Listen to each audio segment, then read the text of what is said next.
Centre gauche. Un coureur est tombé. Un coureur est tombé. Il s'agit d'un coureur. Attendez, je vais regarder descendre de ma moto. Oui, je vais attendre.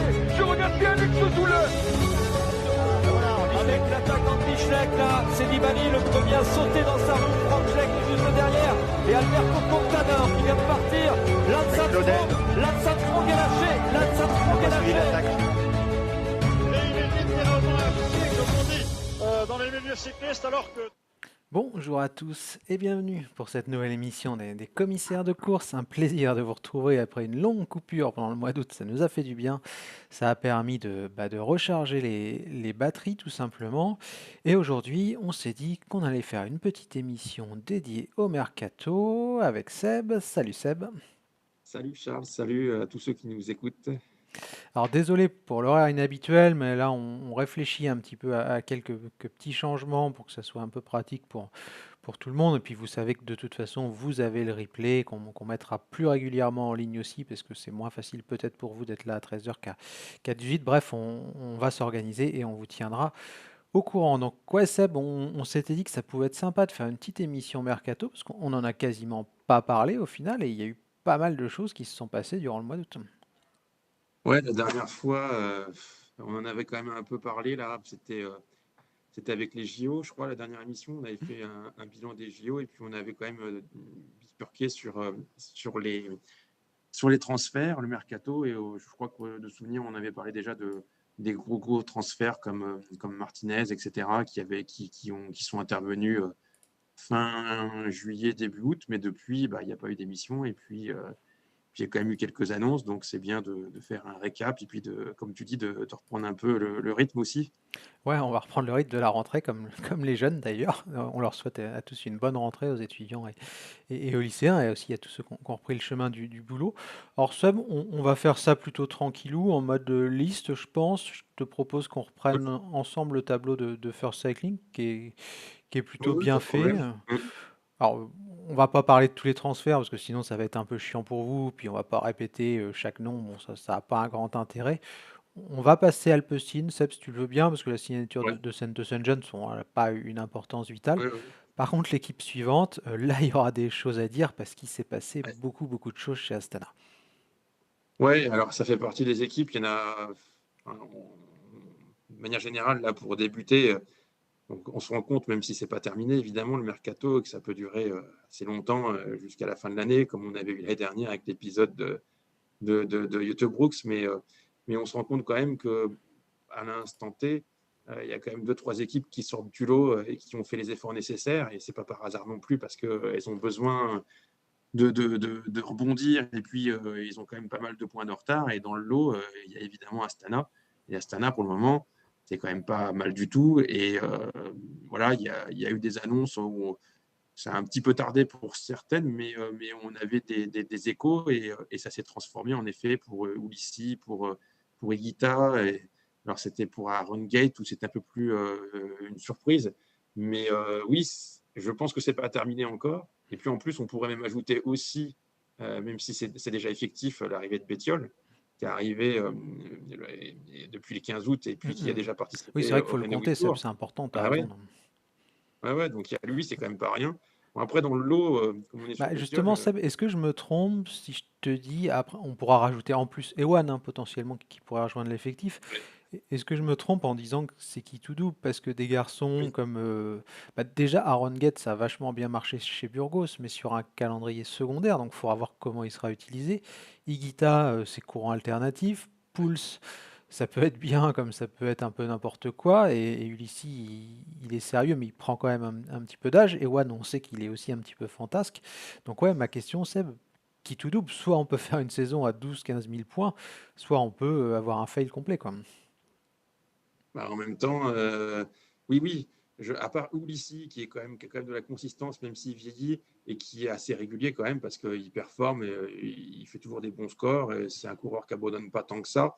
À part Ulissi, les autres, c'est vrai que je suis tout à fait d'accord, c'est courant alternatif, et je dis souvent que ce sont des coureurs irréguliers et coureurs tout ou rien. Tout ça, c'est des synonymes, ça revient à la même chose. Et dans le lot, je mets évidemment Higuita, je mets aussi Bétiol. Ils sont capables du meilleur comme du pire. Donc voilà, donc j'espère que dans le lot, et Pouls, c'est un peu pareil, même s'il fait plus les classements généraux, que c'est une autre sorte de coureur, il est aussi sous courant alternatif. Donc je pense que ça sera un peu des deux. Ils vont rapporter des points, mais je pense qu'ils auront toujours cette irrégularité en eux, malgré tout. Après, à voir comment la mayonnaise va prendre aussi avec Ouais, tous puis ces Seb, il y a coureurs. une question que je voulais te poser aussi, c'est qu'est-ce que tu penses de la compétence du staff, entre guillemets? Alors certains nous trouveront peut-être dur et que c'est plus facile à dire dans notre canapé, mais on a l'habitude de voir Astana avoir une gestion des calendriers qui est plutôt curieuse. On se souvient d'Impasse, par exemple, cette année à Majorque, alors que c'est quand même archi rémunérateur en termes de points. Donc, bah, ma question, est-ce que tu penses que le staff d'Astana est capable de construire aussi un super calendrier pour leur permettre, pourquoi pas, de rêver en World Tour, même si ça va être compliqué, ou au moins d'être dans les 3 ou 2 premiers de Pro Team la saison prochaine, quoi. Alors, ça, j'ai pas la réponse. J'espère qu'ils vont s'améliorer en tout cas, parce que c'est vrai que c'était pas toujours très positif. Après, ils sont quand même renforcés pour les courses d'une semaine et puis les classiques. Alors les classiques, pas forcément les classiques pavés, encore que quand même Bettiol, c'est quand même un ancien vainqueur du Tour des Flandres. Mais il y a quand même sur certaines courses, les Ardennaises par exemple, on aura l'association Ulissi, on aura l'association, même peut-être Bettiol les fera, mais il y aura aussi Velasco, parce que Velasco va rester. Donc il y aura plusieurs cartes, alors que parfois ils étaient un peu en péril et il y avait un manque de coureurs. Et parler d'Ulissi, il est capable de faire des victoires sur les grands tours, d'étapes, pas les classements généraux, mais il peut faire aussi des performances, et il a continué à les faire chez UAE sur les courses d'une semaine. Peut-être moins UP, mais il y a moyen quand même Et puis Guita, c'est pareil. Enfin, Voir les ça peut faire, Ardennaises, hein, Iguita, Pouls, ça peut Ulissi, faire une ça peut sacrée être équipe. un... Sur les Ardennaises, ça peut faire du Velasco, du Guita, du Ulissi, du Pouls. Pouls, il a gagné les Bastogne-Liège. Donc ça fait quand même un sacré roster, une sacrée composition pour les Ardennaises au départ sur le papier. Ouais, tout à fait. Après, D'ailleurs, va tiens, falloir. vas-y, pardon, je t'ai coupé, je vais reprendre après. Non, mais après, va falloir. C'est toujours pareil aussi quand t'empiles tous les coureurs, il faut pas qu'ils se marchent dessus. Il faut que ça puisse. Je parlais de mayonnaise, il faut que ça puisse prendre. Ouais. Donc des Bah, fois, surtout tu que ça, sais, on sait qu'il y a de l'argent. Donc, du coup, forcément, quand tu as de l'argent et que tu n'as pas la meilleure réputation du monde, tu attires un peu plus de mercenaires qu'autre chose. Donc, c'est pas des mecs qui vous font après, pour. j'allais y venir. C'est pas un hasard qu'il y ait ces améliorations. C'est quand même bien par rapport à d'habitude, parce que même si c'est irrégulier au niveau de ces coureurs-là, il n'empêche que c'est quand même des noms ronflants, et que quand on compare à l'année dernière au niveau du mercato, c'est vraiment au-dessus. Après, pourquoi c'est au-dessus? Parce qu'il y en a besoin. Ils sont en retard, ils sont très loin. Enfin, toi, tu suis beaucoup plus ça que moi. Mais ils sont dans une séquence. Déjà l'année dernière, c'était pas top. Cette année, c'était pire encore. Ils ont beaucoup de retard et il faut qu'ils mettent la gomme l'année prochaine. Donc il y a ça. Et puis pourquoi ça se fait aussi? Parce qu'il y a eu les Chinois, ça a mis un peu de temps, mais qui ont pu injecter l'argent nécessaire. Et quand tu injectes, tu peux essayer de faire venir, parce que faut pas oublier que des Ulissi, des Bettiol et des Higuita, ça reste des coureurs. Je connais pas, j'ai pas vu les salaires, j'ai pas les Oui, informations, qui doivent mais pas être gratuits, hein, je pense clairement. non, c'est pas du 100 000 euros, c'est pas du 200 000 euros, c'est beaucoup plus. Donc, Oui, parce que même à Ron Gate, forcément, j'ai cru comprendre que le salaire, c'était pas non plus le minimum pour le World Tour. Donc, parce que ce coureur-là, on a vu qu'il pouvait gagner, qu'il a une bonne pointe de vitesse, que certes, c'est pas sur des grandes courses, mais oui, il gagne, et que ça rapporte des points, et que par conséquent, ça aussi, ça se monnaie, et ça engendre un oui, parce qu'on salaire sait, Seb, maintenant supérieur. dans les contrats, il y a beaucoup de primes par rapport au nombre de points UCI. Oui, Hein, en plus, ça se fait même chez les femmes, ça se fait partout, ça se fait aussi pour les hommes, évidemment. En effet, avec comme ça se fait dans les entreprises, mais des clauses d'objectifs en fonction du nombre de points UCI, oui. Donc ça, je crois que ça se répand de plus en plus, et que ça va être la norme d'ailleurs. Ouais, carrément. Alors, on va laisser un peu Astana de côté parce qu'on a environ 45 minutes pour faire l'émission. J'en profite, si vous avez des questions, surtout n'hésitez pas, même si c'est sur des transferts qui ne se sont pas faits. Si vous voulez des explications, si vous avez des questions par rapport à une équipe, c'est pas parce qu'on n'en parle pas tout de suite que vous ne pouvez pas l'évoquer sur le chat. Donc, comme d'hab, n'hésitez pas à faire part de vos remarques. Il n'y a jamais de mauvaises questions de toute façon. La Bahreïn Victorious, alors, on va peut-être pas parler de Lenny Martinez parce qu'on en a déjà parlé, on le sait depuis Oui. le mois de mars de toute façon qui va chez Bahreïn. Mais j'aurais un angle différent par rapport à eux, Seb, c'est qu'est-ce qu'il va faire dans cette galère sur le plan sportif? On s'aperçoit que Bahreïn, quand même, ça baisse en gamme, je trouve, depuis quelques saisons. Là, je regardais les points de la Vuelta, c'est les derniers, tout simplement, et bah, clairement, ils n'existent pas. Le tour a été compliqué. Et quand je vois Zakerzen, Daniel Skerle, Max van der Meulen et Vlad van Mechelen, qui sont pour certains d'entre eux de bons espoirs, des prospects, je vois pas comment la Bahreïn se renforce sur le plan sportif et je vois pas ce qu'elle a de plus que la FDJ en fait, quoi. Alors, pour parler de Bahreïn, là, bon, enfin, je pense qu'on est terminé. Enfin, j'espère pour eux, même si c'est une belle arrivée pour eux, Lini Martinez. J'espère pour eux quand même qu'ils vont essayer de s'améliorer parce que c'est vrai qu'à part Martinez, c'est léger. Et c'est des coureurs en plus pour certains qui courent déjà actuellement. Je l'ai vu là, il y en a un autour d'Allemagne, le Belge Van Mechelen, où il était dans l'équipe Bahreïn. Donc voilà. Alors après, pour revenir à Lini Martinez, c'est pareil. J'ai des interrogations comme toi, comme beaucoup, je pense, de savoir comment ça va se goupiller, quel va être son calendrier, Bon, il y a Pouls qui s'en va, ça laisse une place, mais il y en a bien d'autres quand même qui restent. Alors, il y a Caruso qui est vieillissant, mais il y a Tiberi, il y a surtout Buitrago, il y a Bilbao aussi qui doivent rester. Donc, bon, sur quel calendrier on va le voir? À la Groupama, il n'a pas fait que les courses en France, mais il en a quand même fait beaucoup aussi. Donc, je ne sais pas. Je sais pas trop ce que ça va donner. Est-ce qu'il va retenter de se concentrer sur les grands tours? Je pense que l'année prochaine, j'échafaude déjà des plans, hein, mais Oui, parce que je tu peux as me raison de tromper le évidemment. souligner, Seb, en termes de calendrier, c'est quelque chose qu'on n'a pas encore évoqué. Les Martinez ou d'autres coureurs de formation française, on les voit à Bessèges, on les voit à Auva, on les voit autour de la Provence, etc. C'est clairement des courses que fait pas Bahreïn et peut-être qu'on peut l'imaginer, je sais pas, au Saudi Tour ou à l'UAE ou dans des courses en tout cas complètement différentes en début de saison. Oui, oui. Puis après, peut-être qu'on le verra par contre sur les classiques ardennaises. Mais après, on l'a déjà vu à la Groupama faire le Tour de Suisse, faire la Romandie. Bon, est-ce qu'on le reverra sur ce genre de course-là ou est-ce qu'il va retenter d'être l'année prochaine avec notre préparation au Tour de France ou est-ce qu'il va faire des courses plutôt adaptées à lui comme il a l'habitude de faire aussi parce qu'on l'a vu faire la Catalogne. Je pense qu'on le verra, on le reverra sur ces courses-là, Pays Basque, Catalogne, mais à voir. Et puis, la hiérarchie dans l'équipe, comment ça va se passer. Forcément, il arrive, donc on va lui laisser une grande place. Mais en même temps, il faut aussi prendre en compte les montées de Tiberi et de Buitrago qui prennent de plus en plus le leadership au sein de l'équipe. Bilbao, c'est un peu il y a une année difficile et puis moi j'ai l'impression que maintenant il est plus sur les courses d'une semaine ou peut-être même les classiques. Mais il y a quand même Tiberi qui va vouloir faire le Giro. Peut-être que Buitrago, même si le tour n'était pas génial, il a quand même fini dans le top 10 et il va vouloir retenter l'année prochaine selon le. On ne sait toujours pas forcément commencer. Mais il va falloir on croit qu'il a de la place et qu'il était davantage chez Bahreïn que chez Groupama. Mais chez Groupama, en même temps, pour les classements généraux, il y avait plus Pinot, il y avait Gaudu, mais même s'il marche maintenant mieux, à un moment donné, il était un peu dans le creux de la vague. Donc, il va quand même y avoir un peu embouteillage malgré tout aussi avec Buitrago et avec Tiberi. Et Ouais, puis, c'est tout à pareil, fait.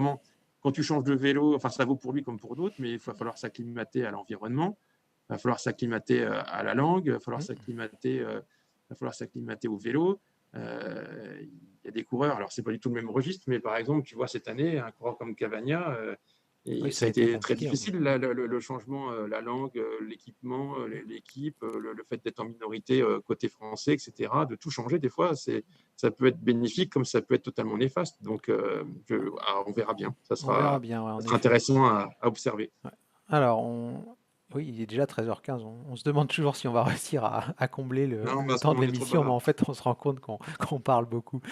Seb, Cofidis. Alors, Cofidis, en plus, c'est super intéressant parce que autant, bon, il y a plein de choses qui ont été complexes cette année, mais là, sur l'aspect mercato, faut saluer, je trouve, ce qu'a fait Cédric Ouais. Vasseur. Il y a, au moins sur le papier, après, il faut voir comment ça prend, mais quand on voit Aramburu, Bourman, Carr, Ferron, les jeunes Izquierdo, Maisonneuve, Sylvain Moniquet, Dylan Teuns, aussi Damien Touzé qui devrait faire l'équipier. Et salut, tiens, à Sandro d'ailleurs, merci pour le follow, désolé, je passe du coq à l'âne. Mais ouais, sur le papier, il y a quelque chose d'intéressant. En tout cas, on se donne les armes pour rester en World Tour la saison prochaine, Seb. En fait, c'est un peu comme Astana. Enfin, pour moi, ça fait partie des 2-3 équipes qui ont mis la gomme, qui ont mis ce qu'il fallait là pour dire. Enfin, ils ont bien constaté que c'était difficile et ils ont anticipé. Ils ont dit bon, mais ils n'avaient pas le choix en même temps. Et donc, ils ont mis la gomme, en effet, pour les recrues, en perdant quand même, en plus, entre-temps, Guillaume Martin. Donc, voilà, ils ont essayé de faire avec ce qu'il y avait sur le marché. À un moment donné, on avait des interrogations quand même pour Aramburu parce qu'on le voyait dans une autre équipe. Et puis, au final, ils l'ont quand même récupéré. On sent Moi, que je trouve l'agent a que, encore bien manœuvré sur cette histoire-là. ouais, après, bon, toujours difficile à voir ce que ça va donner, mais dans le lot, je verrai dans les bonnes pioches. Là, je vois surtout Aramburu, évidemment, qui était un peu bouché malgré tout chez Movistar. Et qui là, avec le départ de Zingle, etc., c'est pareil, il va falloir s'adapter, la langue, les vélos, tout ce que je disais tout à l'heure il y a 2 minutes. Mais au final, Aramburu, il est assez régulier. C'est un bon puncher, c'est un bon sprinter. Il peut gagner des courses. On sait qu'il y a besoin, il ne gagne pas beaucoup. Aramburu, Cofidis, Seb, sur les Coupes de France, c'est vrai que ça peut faire un carton. oui, oui, sur pas mal de courses. Donc, je trouve que c'est bien. Après, pour le reste, Car, c'est un très bon coureur, mais lui, c'est vraiment ce qu'on disait tout à l'heure aussi pour Astana, pour certains Alternatif, ouais. coureurs, lui, soit il gagne, soit il abandonne. Oui, ouais, c'est ça l'idée, quoi. Bon, donc, Puis il Dylan est Teuns, capable c'est du une meilleur comme du pire. interrogation aussi. C'est vrai que comme le dit Stantry, il nous dit pour Cofidis, il faudra à mon avis attendre le niveau réel des coureurs en course, que cette année l'effectif était bon. C'est vrai que cette année l'effectif est bon, mais tout n'a pas fonctionné. Par contre, il dit comme toi, Seb, la signature d'Aramburu, ça c'est quand même un coureur à 2000 Oui, points. Normalement, c'est coureur fiable, coureur régulier, et synonyme oui, logiquement de vraie montée en gamme. ouais. Alors, en gros, je ne vais pas en parler parce que je l'ai fait. Après, pour Tons, bon, Teuns, on se c'est un peu pose des différent questions parce que bah, tu as parce regardé qu'il comme moi vieillit, la lui. Il a quel Vuelta. âge maintenant il a 33, 35 ans, 34, non, je ne sais 33, je plus. sais pas.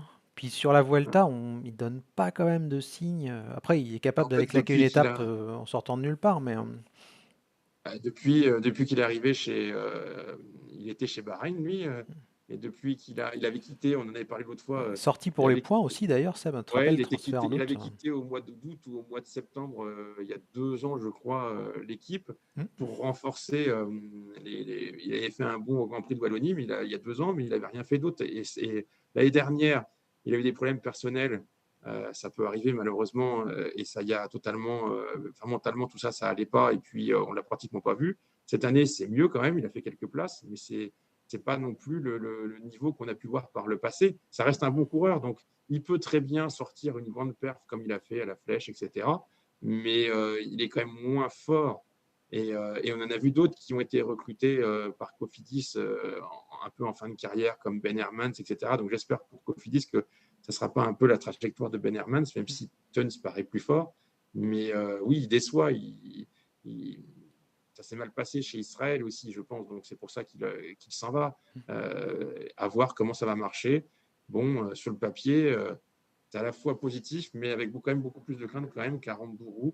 Bon, après, je ne connais pas le salaire, mais je pense qu'il ne doit pas être non plus Non, je pense trop pas. petit. Mais bon, voilà, il faut le voir, faut le faire. Et c'était un peu bouché quand même aussi chez Israël parce qu'il y a Stephen Williams, il y en a bien d'autres, il y a Michael Woods. Ouais. Donc peut-être qu'il a voulu avoir plus les coups des franches et avoir plus de garanties de leadership, Tons. À voir si ça marchera. Bon, j'ai quand même en effet comme Stantry, j'ai quelques doutes ou inquiétudes pour Tons, on verra bien. On verra ça. Alors la groupe AMA-FDJ, bon, on va pas les critiquer parce que de toute façon, je pense qu'ils font à peu près avec les moyens financiers du bord et on pouvait pas conserver Martinez, on pouvait pas conserver Pitti, on va perdre Watson aussi. Ouais. Il y a quand même pas mal de départs. On va se concentrer sur les arrivées. Euh, Il y a des prospects, Seb. Est-ce qu'ils ont le niveau World Tour? Sincèrement, je sais pas. J'aime beaucoup le profil de Clément Braz Afonso et j'espère qu'il me fera Ouais. mentir. Mais c'est pas, disons, le premier nom d'espoir auquel j'aurais pensé pour signer en World Tour. Donenwerf, pareil, il est. D'ailleurs, faut peut-être pas que je le prononce à l'anglaise parce qu'il est français, mais il, il est intéressant, mais voilà, il est quand même assez âgé, entre guillemets. Enfin, Jacobs, je sais pas trop quoi en penser. Brieuc-Roland, je trouve que c'est bien. Martin, je le trouve FDJ compatible, entre guillemets. Hum. Mais j'ai des doutes quand même sur certains noms, quoi. Bah, moi, je partage, oui. Guillaume Martin, c'est quand même un des Français. Et puis, quoi qu'on en dise, il est quand même, je l'ai vu au Tour de France, il est quand même assez applaudi et apprécié, hein. C'est pas, on l'oublie, bah, forcément par rapport à d'autres, il est peut-être moins adulé, mais il a quand même pas mal de supporters. Donc, ça, je trouve que oui, c'est pas mal qu'il soit dans cette équipe, même si je l'aurais peut-être vu dans une autre. Mais bon, voilà. Après, il y a la régularité. On a parlé beaucoup de ça. Donc, lui, il l'a.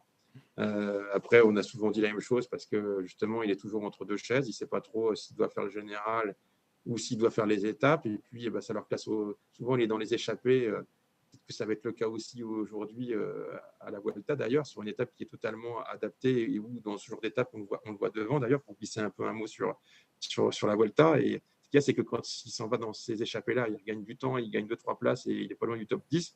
Mais par contre, on le voit rarement gagner, voire jamais. Il y a toujours quelqu'un qui est plus fort et qui est beaucoup plus rapide que lui. Donc, il y aura des points quand même parce qu'il les engrange dans les courses à étapes d'une semaine. Donc, c'est en ça que c'est une bonne recrue. Puis Après, un aspect peut-être qu'en plus, marketing aussi, peut-être c'est, parce que même si c'est pas le coureur le plus connu du monde, on sait que Marc Madiot, il aime bien, et c'est pas du tout péjoratif ce que je dis, vendre des histoires, entre guillemets, donc le coureur qui s'accroche, le coureur offensif, le ouais, style un peu pantanesque, etc. Je trouve que là aussi, ça matche pas mal avec l'idée qu'on se fait du vélo à la Groupama FDJ, où on préfère 10 fois avoir un Pinot qui n'a pas gagné, je pense, pour les sponsors, qu'avoir un Vingegaard, quoi. bah, c'est vrai que Guillaume Martin, je l'associe un petit peu, mais c'est un peu du Pinot, quoi. Donc, j'ai l'impression, est-ce qu'ils veulent pas d'ailleurs retrouver du Pinot en Guillaume Martin? J'ai l'impression que c'est un peu l'idée, quoi. Donc c'est vrai que ça peut tenir. Ils ont un peu le même profil là de battants, de coureurs qui vont pas lâcher, qui ont parfois quand même des pépins aussi, mais qui lâchent pas le morceau, qui sont persévérants. Donc oui, là-dessus, c'est bien compatible. Après, j'espère qu'il pourra avoir un déclic et encore monter un peu en gamme. Peut-être qu'il n'est pas encore non plus arrivé. Il a eu quelques problèmes de genoux aussi en début d'année, quelques chutes. Bon, il sera toujours confronté à plus fort, malheureusement, mais par contre, il fera des top 5, il fera des top 10 et ça leur permettra d'être sur le devant de la scène, alors que ce n'était pas le cas cette année, notamment sur le Tour de France. Donc, c'est en ça que c'est bien pour la Groupama. Alors, pour les autres, après, ouais, je trouve que c'est sans faire injure aux autres coureurs. Donc, c'est bien parce qu'il y a beaucoup de jeunes et ils ont toujours misé sur la jeunesse et ils continuent avec des gens de la Conti et puis d'autres Conti que la Groupama. Donc ça, pourquoi pas. Braz Afonso, on a vu, c'est aussi un peu un coureur similaire, battant, et puis qui a fait des bons résultats cette année. Malgré tout, je trouve que c'est un peu léger. C'est toujours pareil, c'est difficile de comparer, mais quand tu fais les transferts, tu dois regarder ceux qui sortent et ceux qui rentrent, Oui, quoi. c'est peut-être ça le Et tu les problème as de ces cités. coureurs, quoi. C'est que bah, quand tu perds Martinez et Pitti, Ah oui, tu regardes forcément plus facilement le nom des entrants que si, je sais pas, ils avaient perdu deux équipiers qui partaient à la retraite, entre guillemets, où tu ça. te dis là au change, Braz Afonso par rapport à, je sais pas, je pense à des anciens, Vaugrenard, Ladenius, etc., en fin de carrière, tu vois pas forcément la différence. Mais là, Lenny Martinez, Laurens Pitti, bon, forcément, ça pique, quoi. Et puis c'est pas de leur faute, hein, d'ailleurs, mais on est obligé un petit peu de les comparer, quoi. Ça pique pour ces deux-là et ça pourrait peut-être même piquer pour un autre.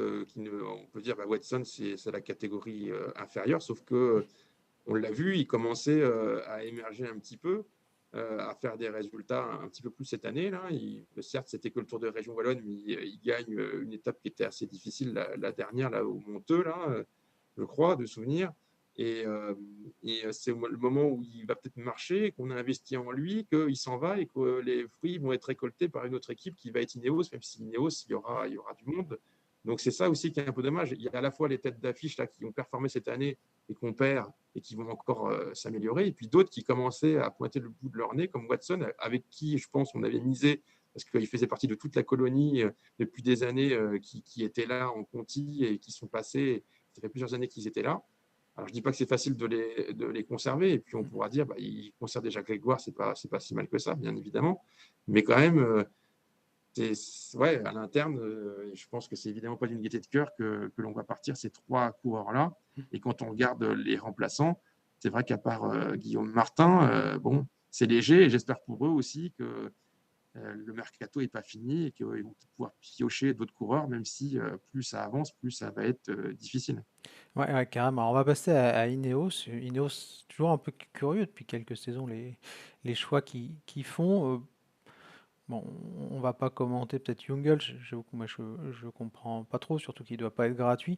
Peut-être Seb, parce qu'il va être 13h26, on va se focaliser sur Axel Laurence. Sur Jungels, si, juste un truc, bon, c'est vrai, Jungels, je pense que, tu sais, les équipes, des fois, il y a des. Enfin, il faut bien les suivre, les équipes, mais des fois, tu sais, il y a des coureurs, là, même si ils ont été renouvelés, des fois, ils se disent, tiens, ce coureur-là, il va rester une année de plus, comme par exemple Castroviero, mais il a 40, il va bientôt arrêter, et donc il faut trouver un peu un successeur. Ça se fait dans tous les compartiments, dans toutes les équipes, que ce soit pour le sprint, pour les lanceurs, pour la montagne, pour les équipiers. Et moi, je l'analyse comme ça, je peux me tromper aussi, mais Jungels, c'est plus Jungels qui peut-être qu'il peut gagner comme il a fait à Decathlon, enfin à G2R, une étape par-ci par-là en échappée parce qu'il se débrouille pas si mal, mais c'est plus le coureur qui gagnait Liège-Bastogne-Liège. Par contre, c'est un super équipier qui roule, on l'a vu beaucoup sur le Tour de France, sur d'autres courses, un peu comme un Castroviero qui existe dans l'équipe mais qui va bientôt partir. Et je pense que c'est un peu ça l'analyse du recrutement de Jungels. Bon, Et voilà. ouais, Axel Laurence, Seb, ça c'est un super coup, je pense, pour la Oui, Ineos, oui. une sacrée recrue. Il voulait le garder chez Alpecin, mais il ne voulait pas monter les enchères. Et forcément, il a quand même fait quelques résultats et donc il demandait davantage. Ineos, ils ont, enfin, quoi qu'on en dise, ça fait partie encore des quelques équipes qui ont encore les reins sur le plan financier quand même, je pense. Donc, ouais, et puis c'est surtout, lui, c'est pareil, il faut regarder le potentiel, mais le potentiel, je pense qu'on a. Enfin, je ne veux pas dire qu'on n'a rien vu parce qu'il a gagné des belles courses, mais il peut que s'améliorer et être encore plus fort avec l'âge, avec la caisse, avec les courses qu'il a pu faire, avec le Tour de France qu'il a pu faire cette année, qui va peut-être y donner plus de caisse aussi. Donc, avoir la place qu'il aura, mais chez Ineos, c'est une intégration, toujours pareil. Mais par contre, oui. Enfin, je pense que ça ne peut qu'être un bon résultat et un bon choix. Ces profils-là sont très recherchés, je pense, dans le peloton des punchers qui ont une pointe de vitesse. Il y a beaucoup de courses où ça se termine par des petites bosses, où il faut une pointe de vitesse, et il est totalement là-dedans. Il a quand même battu des Pedersen, etc. dans ce registre, donc ça veut dire ce que ça veut dire. Il va encore s'améliorer, et donc c'est tous ces ingrédients-là qui me font dire que c'est évidemment un bon choix. Alors, on va passer sur Intermarché, parce qu'il n'y a pas de signature significative, justement. Je mettrais bien de côté Lidl Trek, parce que la grosse signature, c'est Albert Philipsen, le monstre chez les juniors, mais on sait qu'il a signé depuis déjà de nombreux mois. Et j'aimerais bien, Seb, qu'on fasse un focus quand même assez long, entre guillemets, sur la Red Bull Bora, parce que d'un côté, il y a une rumeur Remco Evenepoel qui reprend et des interrogations par rapport à la nature de son contrat, au fait que ça soit un contrat luxembourgeois, un contrat belge, qu'est-ce qu'on fait de Specialized, etc. Bref, plein d'interrogations, donc il y a ce côté-là. Mais il y a aussi l'aspect recrutement, où il y a quand même des beaux noms qui ont été signés, je trouve. Finn Fischer-Black, je l'ai cité, hein, bien entendu. Pellizzari, Laurens Pitti, les frangins, les jumeaux Van Dyke. C'est quand même assez intéressant ce qui se passe chez Bora depuis l'arrivée de Red Bull. Ouais. Ils ont apporté ce qu'il fallait financièrement, et on en voit les résultats sur le mercato. Fischer Black, il a quand même fait un bon début de saison, et il est bon, et on compte la montre, il est bon sur les courses d'une semaine. Pellizzari, il n'a pas fait le classement général au Tour d'Italie, mais on l'a vu à l'attaque, et puis on l'a vu au Tour des Alpes, il est très bon. C'est pareil, c'est une pépite, et il va encore davantage éclore. Laurens Pitti, on en a parlé tout à l'heure, il gagne des belles courses en début d'année, même si après il avait beaucoup trop couru et que c'est plus difficile, mais c'est pareil. Voilà. Et puis les frères Van Dyke, c'est pareil. Je pense qu'on est loin d'avoir vu tout leur potentiel. Et d'ailleurs, ils étaient dans le viseur de Patrick Lefebvre et de Soudal. Et d'ailleurs, j'ai vu là, les interviews de Patrick Lefebvre qui disait que c'était beaucoup plus compliqué parce que par le passé, ce genre de coureur-là, il venait automatiquement pratiquement dans son équipe, alors que maintenant, face aux mastodontes financiers que sont UAE, Visma, Red Bull et consorts, et même Ineos, ils ne pouvaient plus s'octroyer ce genre de coureur. Donc, c'est intéressant cette déclaration-là, parce que ça démontre que pour certaines équipes, et notamment y compris pour Soudal, c'est très difficile d'obtenir des coureurs comme ça, qui sont assez jeunes, prometteurs, et qui vont sans doute exploser et gagner un grand nombre de courses comme les frères Van Dijk. Mais oui, c'est un très beau mercato, et je ne suis même pas sûr qu'il soit terminé. Donc, ouais, ça fait partie dans les grosses équipes qui ont les Ouais, parce qu'on moyens. attend déjà Lascano, c'est vrai qu'on peut le dire, je pense que c'est fait, mais l'annonce tarde un petit peu, quoi. Ouais, j'ai entendu ça. Donc, alors Lascano, oui, enfin, c'est pareil, il est un peu irrégulier quand même, mais l'avantage qu'il comporte, c'est qu'il est bon sur tous les terrains. Parce que, où il m'a surpris, moi, c'était au Dauphiné, où je ne sais plus combien il finit, mais dans le top 10, je crois, où il avait un niveau en montagne qui était quand même assez hallucinant. Alors certes, il ne l'a pas démontré après au Tour de France, mais ça démontre quand même qu'il a une palette et un éventail qui est énorme, ce coureur-là. Donc, et ça, c'est toujours utile pour n'importe quelle équipe. Donc si c'est bien concrétisé et qu'il arrive, bah, ouais, c'est encore Oui, génial parce pour que cette c'est vrai que ça, équipe-là. faut le dire quand même à nos auditeurs, quand on parle normalement de coureurs quasiment sûrs de rejoindre une formation, on ne sait pas si le contrat est signé, on n'a pas une petite souris justement derrière les mecs. Et un bon exemple, c'est Castrillo. Castrillo, tout le monde pense Oui, qu'il a signé chez Ineos, sauf qu'à un mais c'est moment, on se faux. demande si le contrat est signé ou pas.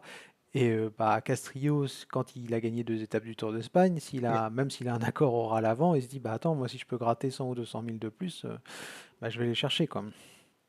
Ouais, je crois que ça sera même encore davantage que ça au niveau du prix, parce que ouais, c'est sûr que ça change la donne, mais ça, enfin, tu le vois aussi dans le monde de l'entreprise, si ce n'est que là, les sommes sont beaucoup plus importantes. Mais en effet, Ineos, bah, il aurait fallu qu'il ait un écrit, enfin, soit un contrat signé, soit une promesse de contrat, etc. Alors que là, c'était simplement oral, et en effet, le prix ne va pas être le même s'il arrive bien chez Ineos, parce que forcément, l'incidence, c'est que Ineos est toujours intéressé, mais ce ne sont plus les seuls.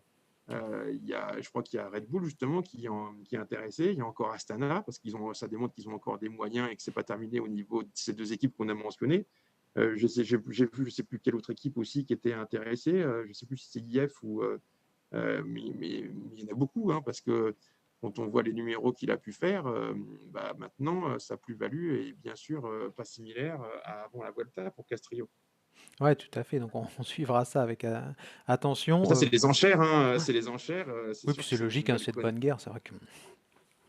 enfin, c'est une belle connerie, on aurait pu faire l'erreur aussi, mais Ouais.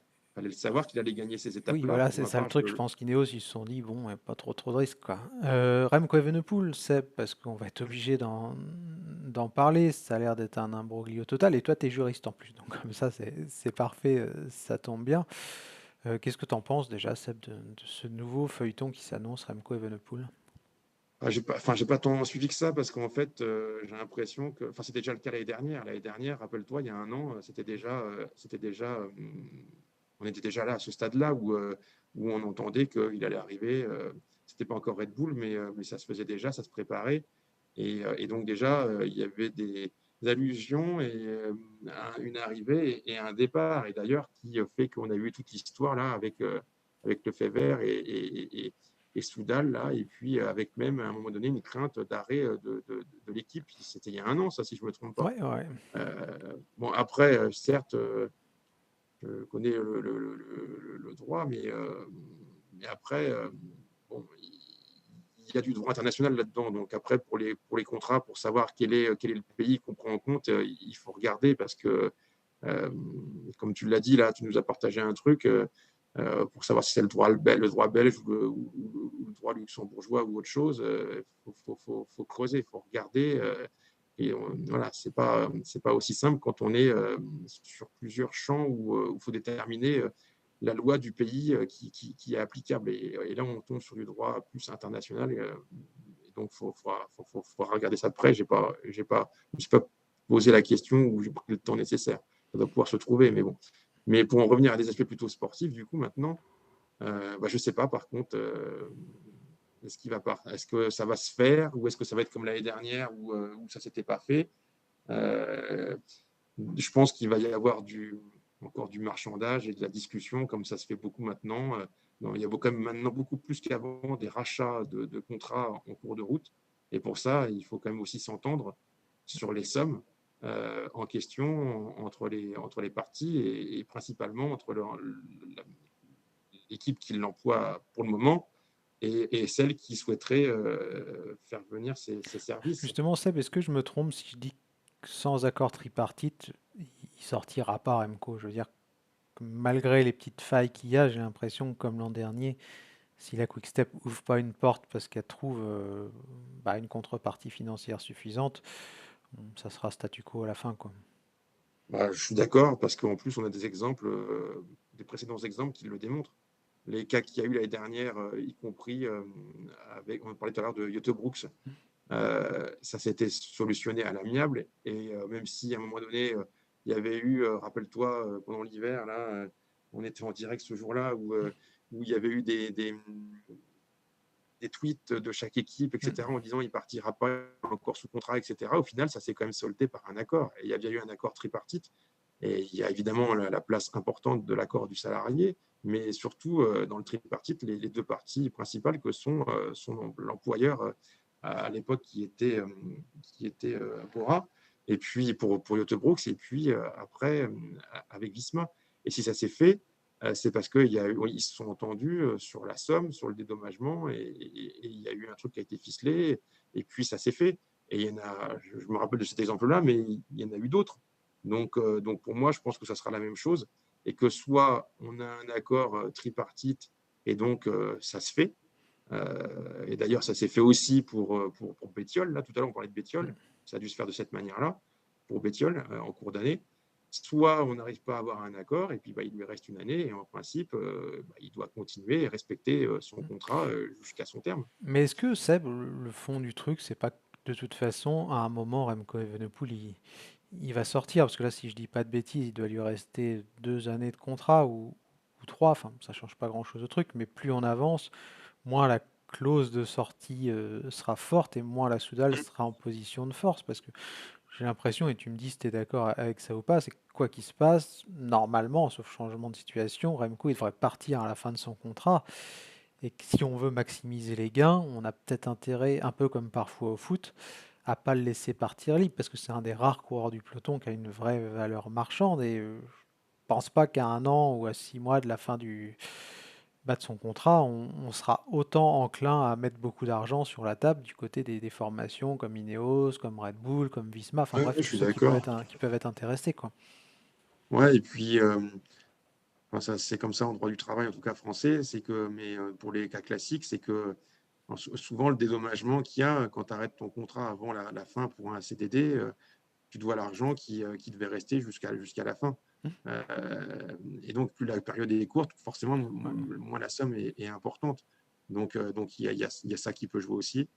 Donc, bon, après, pour revenir à un point sportif quand même aussi, ils ont quand même reconstitué une équipe pour lui avec Landa, avec d'autres coureurs. Alors après, on peut critiquer en disant Landa, il n'a Ah pas bah là, s'il totalement part avec les roulé. coureurs de classique, tu fais la gueule, je pense. Du coup, parce que tu te dis. Oui, mais bon. Enfin, ceux qui étaient Après, attachés en tout cas plutôt à cette idée de classique, si Remco s'en va et qui sont dépeuplés de Asgreen, de tous leurs Ah oui, coureurs oui. qui brillaient sur ce terrain-là. Ils sont en train de se renforcer encore. Enfin, ils veulent se renforcer pour même si là, c'est pour le moment au niveau de Soudal, ça pourrait être encore amélioré et qu'on voit qu'ils galèrent pour pouvoir trouver des coureurs. Parce que pour le moment, on l'a dit tout à l'heure vite fait, mais il y a Sharman, il y a Hayter, il y a Van Restel et puis il y a Incorn. Donc c'est pas forcément à part Sharman qui peut peut-être aider un peu plus en montagne. Les autres, c'est plus des profils classiques. Mais il y avait quand même un virage qui a été fait depuis des années, qu'on a évoqué tout le temps, avec Landa, tout ça. Et donc, je pense qu'on tirerait. On ne va pas le laisser partir comme ça. Et puis même, Oui, puis en termes il y a, d'image, c'est quand même il y a en l'image, Belgique, c'est ce il que y a une j'allais aura dire. de fou quoi, pour autour de Il y a Remco. l'image, et l'image, elle est comme ça depuis longtemps. il est associé à l'équipe. Ils l'ont pris très, très, très tôt. Je ne sais plus, c'était quoi, il avait quel âge? 17-18 ans quand Ouais, parce qu'il devait quand signer il est chez arrivé. Axeon et finalement il y a eu un accord et enfin, Voilà. il est On parti l'a directement chez. chouchouté.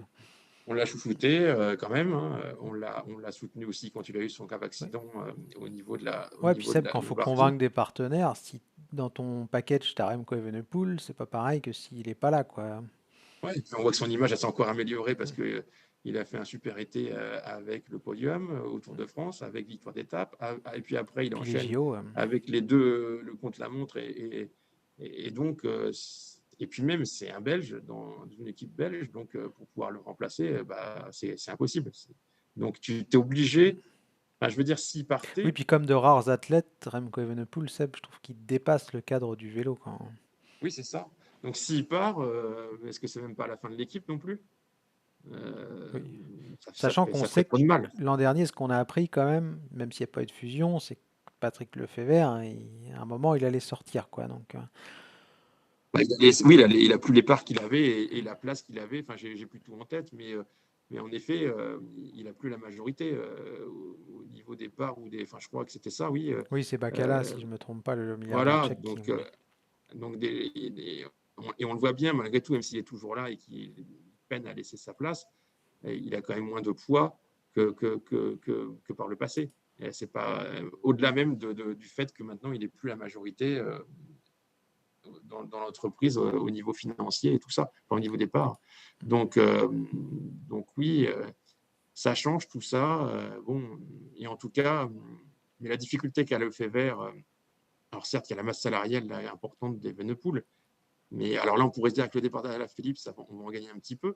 Mais Lefebvre, à chaque fois, alors c'est vrai qu'il a tendance à s'apitoyer et puis à victimiser là-dessus, mais il a quand même beaucoup moins les vannes, enfin les vannes financières que par le passé. Et ce que je disais tout à l'heure là, par rapport au frère Van Dyke, c'est quand même une réalité, c'est que ils ont aussi moins Ou d'aura et même puis un Laurent Pitty, hein, qui aurait ils très font pas bien le poids par convenu. rapport ils font pas le poids par rapport maintenant aux 4-5 autres équipes que sont Visma, UAE, etc. Ouais, tout à fait. Et même des coureurs, il le dit, hein, je le crois, ce truc-là. Des coureurs comme Van Dyke, s'ils ont des propositions d'UAE, d'autres équipes, alors là, c'est Red Bull, voilà, ils vont choisir parmi les autres plutôt que Soudal. Et ça, au-delà d'Evenepoel, ça pose problème aussi parce que si Oui, on peut Evenepoel, il penser peut à pas, Vermeersch ou à Kampenarts, c'est vrai qu'il y a. bah, ils sont pas là non plus. Un Campenars, oui, c'est bizarre de ne pas le voir dans ce genre d'équipe-là et de le voir plutôt chez Visma. Ouais, Donc, ils ont vraiment des 13h43, Seb. difficultés. Du coup, on va essayer d'aller vite pour que je puisse Ouais. te libérer en temps et en heure. On fera la Pro Team un autre jour, là c'est bien, du coup, on fait que le World Tour, on se concentre juste là-dessus. Il y a quand même deux grosses équipes qui nous restent. D'abord la Visma Lease a Bike. Eh bien, on en a parlé de Campenart. Il y a Simon Yates, Axel Zinglet, la grosse pépite norvégienne Jørgen Nordhagen, Menno Wissing, Thymen Grath. Mélange d'espoir et de coureurs bah ouais, confirmés, j'ai envie de dire. Ça annonce quand même du très bon pour la saison prochaine.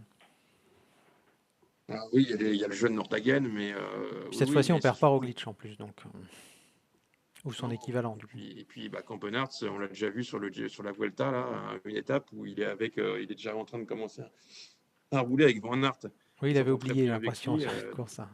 Donc l'année prochaine, lui, ce coureur-là, ça va apporter une plus-value supplémentaire pour Van Aert. Donc ça peut être que du bon. Et il vient surtout pour un rôle d'équipier, forcément, mais c'est un sacré renfort. Et puis pour le reste, pour la montagne, tu l'as dit, avec le départ de Roglic, on l'a vu cette année, même s'ils n'ont pas été aidés, c'était difficile en montagne. On a Donc vu qu'il avec manquait Simon un maillon Yates, quand même, ouais, clairement. ah, voilà. Donc là, on vient rajouter Simon Yates, c'est quand même pas n'importe qui. Et puis, bah, il essaye de refaire le coup de la porte en faisant venir Zinglet, qui est évidemment très bon, qui a une pointe de vitesse et qui, si il fait la même trajectoire que la porte, bah, non seulement va être utile pour être équipier et aider Mais Van peut Aert très sur les vite claquer classiques, des classiques, ouais. mais également gagner. Mm. Donc, c'est très bien. Hein. Je ne sais pas s'ils sont arrivés au terme de leur mercato. Mais en tout cas, si c'était le cas, il n'empêche que oui, ils sont bien renforcés et davantage que l'année dernière, moi, je trouve, si on Ouais, je compare. suis assez d'accord avec toi. Alors pour finir, parce qu'il est 13h45, Mm. Team Emirates. Alors il n'y a que deux signatures pour l'instant chez chez UAE, on devrait certainement en avoir d'autres. Je pensais qu'il y en avait eu plus, je sais pas pourquoi. Mais, Moi aussi. peut-être qu'il y en a une qui a sauté dans le lot. Bref, dites-nous sur le chat si jamais il y a une petite coquille chez les copains de First Cycling. Mais en Non, tout je cas, pense que c'est bon. ouais, Narvaez, très très fort. Le seul qui a battu Pogacar cette année, j'ai envie de dire, sur la première étape du Giro. Ouais. Et un Vermeersch qui peut être un pari intéressant, quand même. Vermeer, s'il s'améliore surtout sur les classiques, là, en l'état pour l'instant, et je pense qu'ils vont peut-être essayer de s'améliorer encore et que ce n'est pas terminé. Mais pour les classiques, il y a déjà des Polites, il y a déjà tout ça, il y a déjà des Wellens. Et Vermeer, cette année, il ne faut pas oublier qu'il a eu sa première course qu'il fait, je crois que c'est autour de Murcie, et il a un grave accident. Et on le voit revenir que dernièrement, et son année était finie, quoi. Donc, on ne peut pas prendre en compte son année. Vu ce qu'il a eu comme l'accident qu'il a pu avoir. Et l'année d'avant, il avait fait quelques bons résultats. Il peut faire. Ouais, c'est une bonne recrue. Hein. Je sais que je ne connais pas le prix de la négociation, mais en tout cas, ça reste un très bon coureur qui peut parfois gagner sur les classiques pavés et qui est un très bon équipier. Et puis pour Narvaez, il fait une très belle année. Il peut gagner partout, bon Narvaez, en plus, c'est ça le truc. Il est Sauf bon en montagne, partout. mais sinon. Il fait partie des coureurs que j'ai dit tout à l'heure qui ont une pointe de vitesse, qui sont punchers, qui sont très recherchés. Il n'y en a pas beaucoup forcément de ce niveau-là. Ouais, capable de briller sur les il peut Flandriennes claquer, en plus. voilà, il peut claquer des grandes classiques, un peu sur tous les terrains d'ailleurs. Mais il est aussi bon sur les classiques pavés que même parfois, on a vu, il a fait un super Giro aussi, alors que c'était quand même difficile. Donc oui, moi je trouve que c'est deux bonnes recrues et je pense que ça ne doit pas être terminé parce que même si pour certaines équipes ça pourrait paraître suffisant, en général ils recrutent davantage. Oui, puis on guettera le vainqueur du Tour de l'Avenir, Pablo Torres aussi, qui, je pense, Oui, devrait c'est passer vrai. logiquement. Oui. Eh Qui bien, a on été verra ça. Je impressionnant pense aussi. qu'on a fait le tour. Tiens, une question, c'est pour finir rapidement. Euh, Après tout ce qu'on a listé, puis n'hésitez pas à donner aussi votre nom sur le chat. Le meilleur coup pour toi de ce mercato? Ouais, c'est difficile, mais C'est pas facile. Surtout que je t'en ai pas parlé avant, donc t'as pas eu le temps non, de. non, mais allez, je vais dire, enfin, Je vais regarder je aussi, moi d'ailleurs, tiens, pendant que tu. vais regarder, mais je vais quand même en donner plusieurs, mais euh, Puis ça dépend de ouais, l'angle dans lequel on se base, parce que, par exemple, moi je dirais qu'en termes de points, Aramburu c'est peut-être le meilleur coup. Parce que Cofidis a besoin de points, mais si c'était Aramburu chez FDJ, j'aurais peut-être pas le même discours, quoi. Ça dépend aussi des objectifs des équipes, quoi. oui, oui, on en a oublié, mais il y a O'Connor aussi qui s'en va et Ouais, qui va ouais. et puis d'ailleurs, ça démontre qu'il y a des équipes là, comme Decathlon, où j'ai des inquiétudes, même si là on entend quelques rumeurs avec l'arrivée peut-être de certains coureurs intéressants. On a parlé des équipes là qui ont fait ce qu'il fallait, mais il y en a d'autres aussi qui sont loin du compte, comme Arkea, mais qui ont pas beaucoup de moyens, comme Decathlon. Donc il y en a quand même qui sont en péril. Et puis pour revenir à ta question, moi je ne raisonnerais pas en termes de points, pas du tout, mais en termes de potentiel et de pépites un peu jeunes. Et c'est participe de ce que je disais tout à l'heure là sur le recrutement où j'aime bien ce que fait Red Bull. Et ça peut paraître bizarre, mais c'est pas Pitti, mais c'est Pellizzari. Ouais. J'aime bien ce coureur-là. Alors, et je pense que Puis ces avec du cas-là. caractère, on l'a vu sur le Giro. Ouais. Donc lui, c'est pas par rapport au point, mais c'est par rapport à son profil, Oui, parce qu'en grimpeur, plus, Red Bull, ils etc. s'en foutent des points. Enfin, pour rester poli en plus, mais. Peut-être un futur Chicone, même davantage que ça, où voilà, on manque de grands coureurs de grands tours. Et en Italie, Puis ça ferait du bien aux amis italiens en plus, je ouais, pense. il y en a qui le. Alors, il n'est pas bon contre la montre, mais il y en a qui quand même font des comparaisons un peu fortes, mais il y en a qui l'annoncent un peu comme le successeur de Nibali. Je pense que c'est un peu trop, mais je vois plus Tiberi dans ce genre-là. Mais pour autant, moi, le Giro m'a marqué et avec ce coureur qui a crevé l'écran, et donc je prendrais lui comme bon coup, mais pas par rapport à un raisonnement de points. Et ben moi, je vais pas aller non plus sur le raisonnement des points, parce que de toute façon, je pense qu'on est tous d'accord que c'est Aramburu pour l'instant qui paraît être la meilleure pioche. Je vais parler des prospects, même si cette course un peu, cette fuite en avant, de prendre les mecs de plus en plus jeunes me gêne un peu, parce qu'on les considère un petit peu trop comme de la marchandise. Mais Albert Philipsen, Seb, champion du monde junior, champion du monde de VTT, champion du monde de cyclocross, l'avoir piqué justement à UAE et à toutes les grosses armadas qui étaient intéressées, je trouve que c'est un super coup pour Lidl Trek, qui a une équipe de développement qui est très intéressante, je trouve aussi une formation qui est récente, mais qui marche plutôt bien. Et je sais pas ce que tu en penses, mais je trouve que c'est ouais, un joli coup de réaliser, quoi. Bah, je te suis. Après, je dis souvent la même chose, c'est que euh, moi maintenant, enfin, par rapport au jeu, par rapport à plein de trucs, tout ça, je m'intéresse de plus en plus aux jeunes et on voit que les équipes le font depuis plusieurs années. C'est pas pour rien. Et dès que tu as un gars qui performe comme ça, il faut pas le lâcher ou alors Ouais. même il faut le shipper aux Ouais, autres ouais, parce équipes que comme Seb, ça. on a tous en tête cette image. Tu te souviens l'an dernier, arrivée de championnat du monde junior à Glasgow, qui est-ce qui saute dans les bras de Philipsen comme si c'était son meilleur pote? C'est Machine, quoi. Bon, ça Oui. n'a pas marché. Bon, ça montre un peu le truc aussi, quoi. Bah, il a tenté le coup, je pense, mais heureusement, ça se passe pas toujours comme on planifie. Mais je pense qu'il devait y avoir du monde au portillon. Oui. Donc oui, oui, bah, ton choix est très bien. Hein. Et faut pas perdre ces jeunes-là. Ouais. Ouais, et bien on va pouvoir clôturer parce que je sais que tu reprends le taf dans Oui, quelques minutes. Donc il me reste à te remercier, à vous remercier, puis on vous souhaite une excellente journée à tous. Ciao! à bientôt. Au revoir.